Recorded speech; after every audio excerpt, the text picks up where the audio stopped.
ఈ వీడియో కొందరు హర్ట్ చేయొచ్చు కానీ పర్లేదు, నేను చేసి చెప్పి తీరుతా. చెప్తే ఇను మామ, నీ జేబులో 10 రూపాయలు లేవు కానీ నువ్వు బీర్ తాగడానికి 1000 రూపాయలు సేపు అయితే తీసుకుంటున్నావు.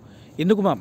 నువ్వు పోయి ఆ 1000 రూపాయలు నువ్వు తాగింది కాకుండా నీ ఫ్రెండ్స్కి తాగిపించి నువ్వు వాళ్ళ ఒక బీర్ తాగితే వాడు 4 బీర్లు తాగుతున్నావు. వాళ్ళు నీకేం లాభం అమ్మమ్మ? ఏమైనా సాయం చేస్తాడనా? లేకుంటే అడిగినప్పుడు పైసలు ఇస్తాడనా? ఎవ్వడు సాయం చేయడు.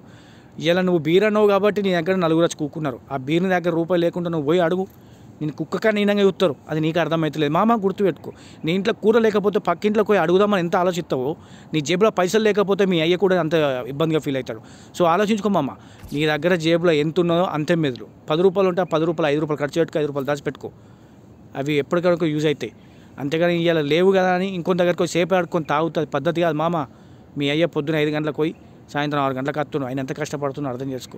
ఇప్పటికైనా బీపీ షుగర్ అనే వచ్చే ఉంటాయి, నీకు అర్థమవుతలేదు. ఇంకా నువ్వు పొరంబోకులతో నిరుక్కుంటా అవే పొరంబోకులు లెక్కలు చెప్తున్నావు, అదే లూపులు ఉండిపోతున్నావు.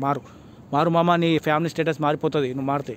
యాదుంచుకో, గుర్తుంచుకో. ఈ మాటలు నీకు బాధ అనిపించచ్చు, కోపం రావచ్చు, ఏది అనిపించినా సరే నేను మాట్లాడేది నిజం.